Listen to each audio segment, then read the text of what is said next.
Kita pernah mengulas tema ini dalam 2 episode beberapa waktu yang lalu. Dan tahu kan, sekarang saatnya untuk menyatukan semuanya dalam rangkaian chart top 10. Buat yang belum paham apa yang kita maksudkan di sini, simpelnya adalah tentang serial tokusatsu yang mengalami perubahan sepanjang seasonnya berjalan. Baik dari nuansa kelam menjadi ceria, ataupun sebaliknya, dan masih banyak aspek yang mempengaruhi perubahan tersebut. Dan kini kita akan mengurutkan dari signifikansi perubahan nuansanya, popularitas serialnya, dan juga masih banyak lagi tentunya. Tapi ingat bahwa video semacam ini tentu saja mengandung spoiler. Dan kalau begitu langsung saja kita simak Top 10 Tokusatsu yang berubah nuansa di tengah season versi Tokufax Indonesia.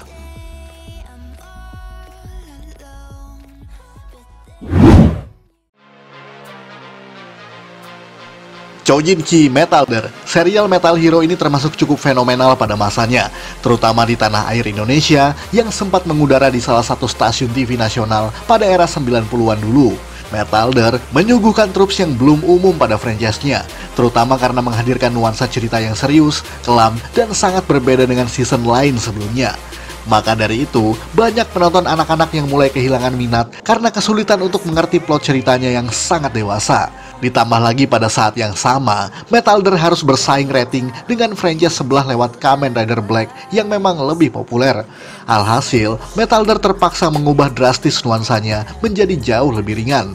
Tapi seperti makan buah si malakama, walaupun dengan sejumlah upaya mengubah ini dan itu dalam serial tersebut, justru membuat rating Metalder semakin menurun. Ditambah dengan penjualan merchandise yang kurang laku di pasaran, membuat Toei Company terpaksa harus menghentikan penayangan Metalder pada episode ke-39, serta menjadikannya sebagai Metal Hero paling pendek sepanjang sejarah franchise tersebut.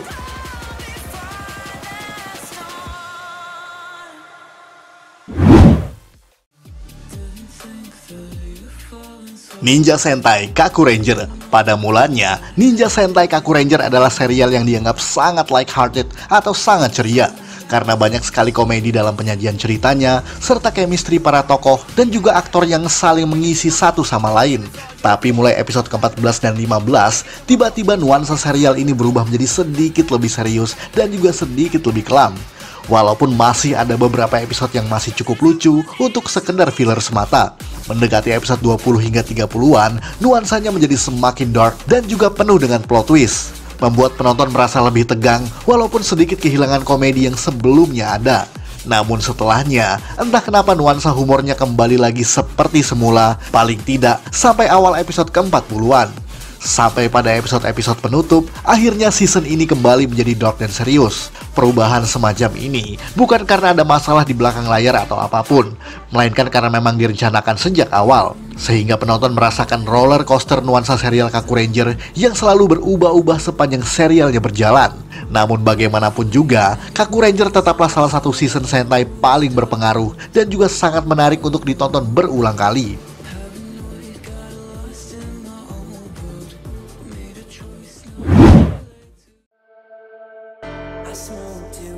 Avataro Sentai Don Brothers, dan yang baru pada list kali ini adalah serial yang baru saja tamat pada awal tahun ini, di mana awalnya Don Brothers merupakan serial Sentai yang cukup eksperimental dengan berani menghadirkan CGI Ranger serta non-individual mecha pada awalnya. Makanya kita bisa melihat adanya motor Enya Raidon yang digabungkan dengan Juran Tyranno dari Zenkaiger, lengkap dengan Change Hero Alter, di mana Don Momotaro bisa berubah menjadi mecha berukuran mini digabungkan dengan elemen dari Sentai lain sebelumnya. Namun rencana tersebut terpaksa berubah karena penjualan Don Momotaro Alter beserta dengan variasi-variasinya memang tidak selaris yang diharapkan. Oleh sebab itu, Toei beserta Bandai terpaksa mengubah jalan cerita dengan penambahan mecha individual yang tidak ada pada rencana awal, yakni Don Oni Taijin. Tentu saja demi mendongkrak penjualan mainannya. Oleh sebab itu, di pertengahan season Don Momotaro sudah tidak lagi muncul dengan motor Enya Raidon-nya. Belum lagi mode Avatar Change yang juga mulai ditinggalkan pada pertengahan season. Tidak hanya itu, bahkan entah kenapa personality Momotaro juga sangat berubah drastis. Dari semula yang baik hati dan ceria, tiba-tiba berubah menjadi arogan dan jarang sekali tersenyum. Sebagian fans menilai bahwa itu adalah bagian dari pendewasaan tokohnya sendiri, walaupun sedikitnya masih tanda tanya. Selebihnya, nuansa serial ini masih normal seperti biasa, meskipun tidak sepenuhnya harus sesuai dengan rencana awal barusan.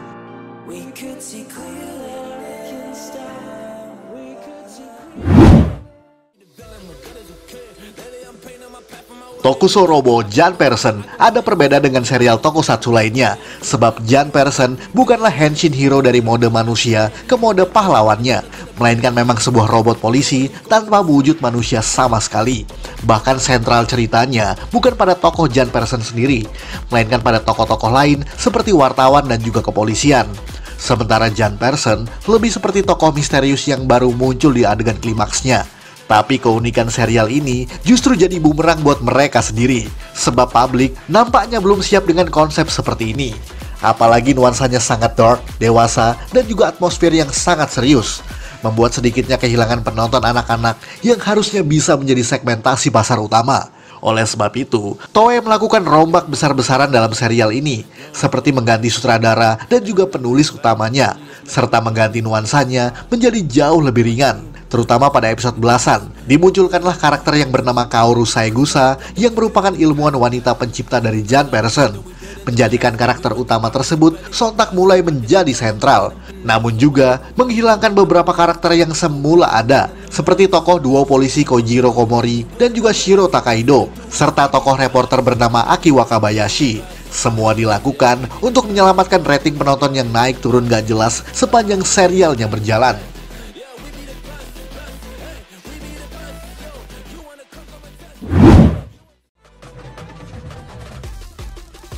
Ultraman Leo. Seperti yang pernah kita ulas di beberapa episode lalu, bahwa Ultraman Leo memang terkenal dengan nuansa dark yang luar biasa seremnya, sehingga dijuluki sebagai Ultraman era Showa yang memang paling dark.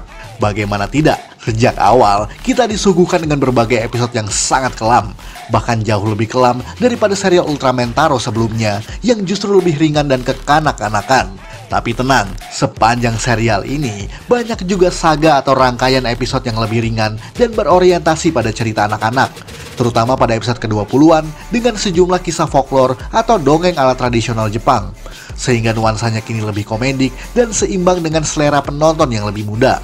Namun memasuki episode ke-36 dan ke-37, nuansanya seakan dikembalikan lagi seperti awal, dengan sejumlah cerita misteri dan horor, bahkan sampai ada adegan yang cukup sadis ala film-film gore era 70-an.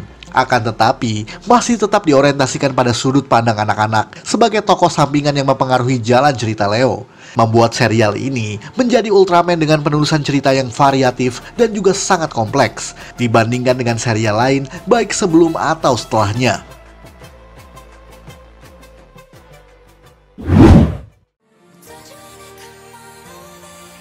Choriki Sentai Oranger. Sentai pada tahun 1995 ini memang cukup kontroversial pada masa tayangnya dulu, sebab tidak seperti serial-serial sebelumnya yang punya rating televisi yang cukup bagus. Bukan tanpa alasan, karena cerita Oranger berpusat pada kehidupan militer dengan atmosfer yang cukup berat dan sulit dicerna oleh penonton anak-anak, bahkan membuat Oranger menjadi Sentai dengan rating paling rendah pada era 90-an. Maka dari itu, mendekati episode belasan ke atas, Toei melakukan perombakan yang cukup signifikan, yakni mengubah nuansa dan juga segmentasi pasarnya menjadi lebih ke arah anak-anak.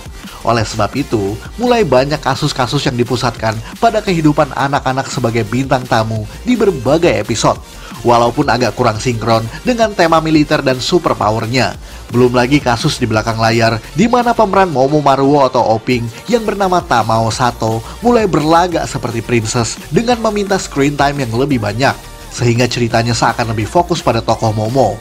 Itu karena Tamao Sato memang sudah lebih dulu top pada era 90-an awal berkat penampilannya di MTV Jepang, yang membuat karirnya melambung dan sontak membuatnya menjadi star syndrome. Makanya, perubahan yang signifikan di Oranger adalah dampak ketidaksiapan audiens dan juga produksi yang acak-acakan.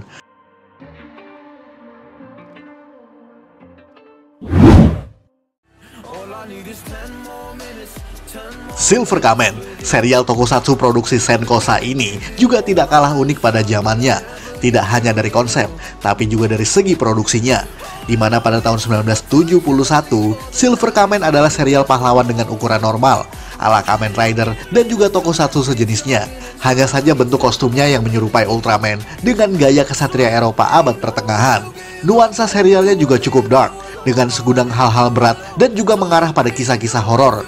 Bukan perkara aneh pada saat itu, tapi yang membuatnya struggling adalah harus bersaing dengan Kamen Rider dan juga Ultraman Jack yang disiarkan pada tahun yang bersamaan.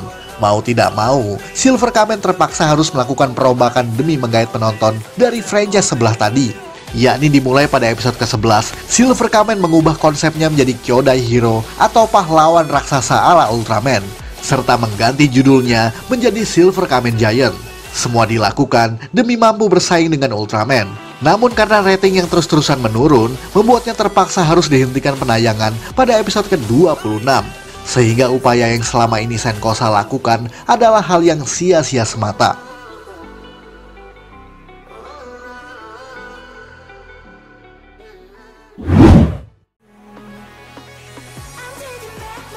Blue SWAT masuk lagi ke Metal Hero, sebab pada tahun 1994 setelah tamatnya John Pearson, kita lagi-lagi disuguhkan dengan konsep unik lewat serial Blue SWAT. Serial ini sebenarnya berformat tim hero dengan 3 orang anggotanya. Bedanya, Blue SWAT tidak menggunakan device Henshin ala Super Sentai ataupun Metal Hero sebelumnya, melainkan mereka adalah tim kepolisian biasa dengan peralatan canggih dengan menggunakan kostum armor dengan cara yang sangat realistis. Jadi nggak ada henshin-henshinan dalam serial yang satu ini. Meskipun Blue SWAT punya konsep yang lumayan lengkap, seperti alien dan sindikat kriminal. Namun disitulah letak permasalahannya, sebab lagi-lagi penonton anak-anak mulai kehilangan minatnya, dikarenakan nuansa yang terlalu dark dan juga terlalu serius. Belum lagi unsur realistisnya membuat gadget atau merchandise mainannya menjadi kurang laku di pasaran, membuat Toei dan Bandai harus berani memutar otak, yakni dengan mengubah nuansa ceritanya, kini lebih berfokus pada penonton anak-anak.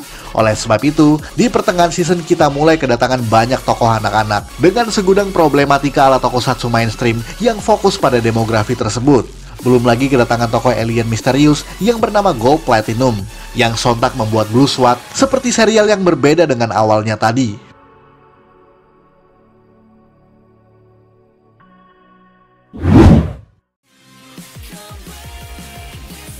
Kamen Rider Gaim ini mungkin hampir sama seperti Ultraman Leo, sebab bukan karena ada permasalahan rating atau apapun yang mengharuskannya berubah nuansa pada pertengahan season, melainkan karena memang sudah direncanakan sejak awal. Kamen Rider Gaim terbagi atas 5 saga atau pengelompokan episode, seperti serial anime atau drama Jepang, di mana pada awal episode yang disebut sebagai Beat Rider Saga, ceritanya difokuskan pada persaingan para tim penari jalanan untuk memperebutkan panggung hiburan.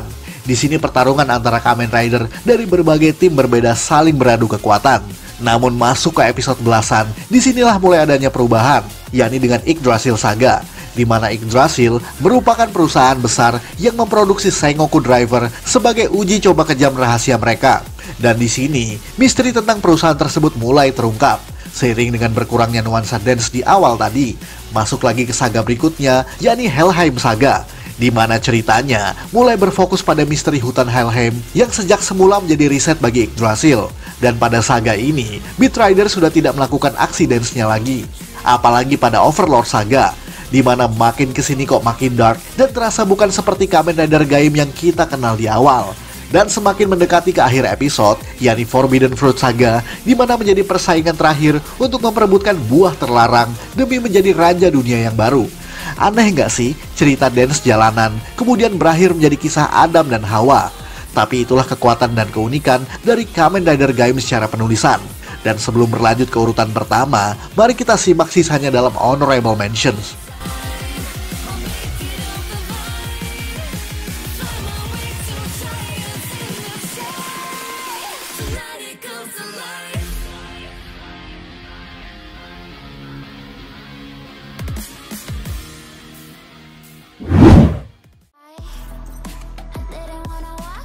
Kamen Rider Hibiki.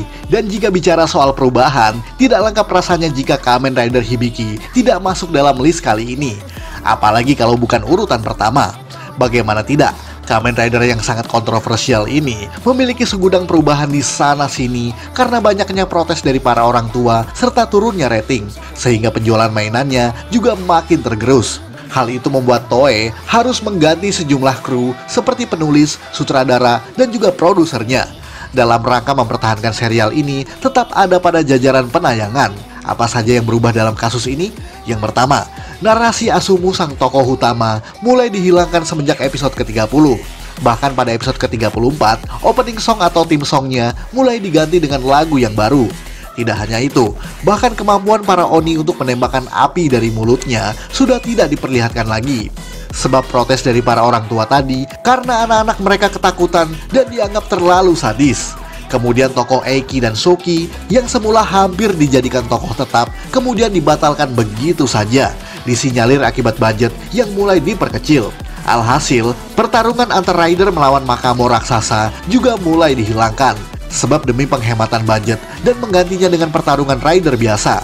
Belum lagi dengan kehadiran tokoh Kyosuke Kiriya yang sangat dibenci oleh penonton, yang justru menjadi dampak buruk bagi serial itu sendiri, menjadikan Hibiki sebagai season Kamen Rider dengan produksi yang paling acak-acakan sampai hari ini.